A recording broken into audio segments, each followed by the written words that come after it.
తెలంగాణ రాజకీయాల్లో సంచలనం రేపిన ఫార్ములా ఈ కార్ రేసు కేసులో కీలక పరిణామం చోటు చేసుకుంది. ఈ కేసులో మాజీ మంత్రి కేటీఆర్, సస్పెన్షన్ ఐఏఎస్ అధికారి అరవింద్ కుమార్, బిఎల్ఎన్ రెడ్డి నాంపల్లి ఏసీబీ కోర్టుకు హాజరయ్యారు.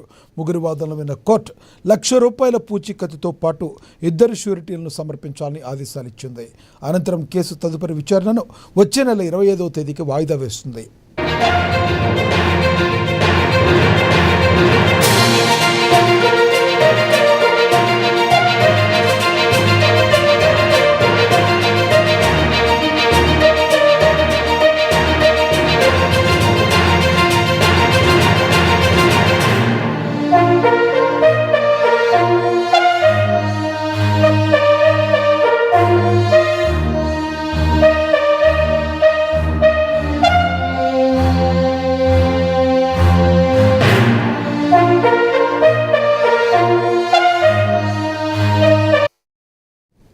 తెలంగాణ రాజకీయాల్లో సంచలనం రేపిన ఫార్ములా ఈ కార్ రేస్ కేసులో కీలక పరిణామం చోటు చేసుకుంది.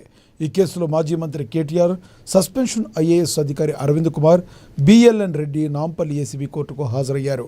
ముగ్గురి వాదనలు విన్న కోర్టు ₹1,00,000 పూచీకత్తుతో పాటుగా 2 ష్యూరిటీలను సమర్పించాలని ఆదేశాలు జారీ చేసింది. అనంతరం కేసు తదుపరి విచారణను వచ్చే నెల 25వ తేదీకి వాయిదా వేస్తుంది.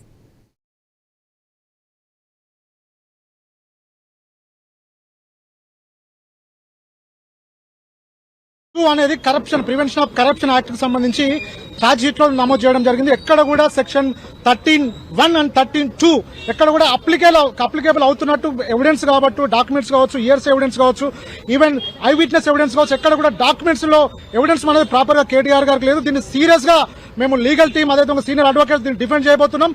దీనిలో క్లీన్ గా కేటీఆర్ గారు బయటకు వచ్చే అవకాశం ఉంది. ఎందుకంటే క్లియర్ గా పొలిటికల్ వెండక్టాగా ఛార్జ్ షీట్ ఫైల్ చేసినట్టు మనకు కనబడుతుంది.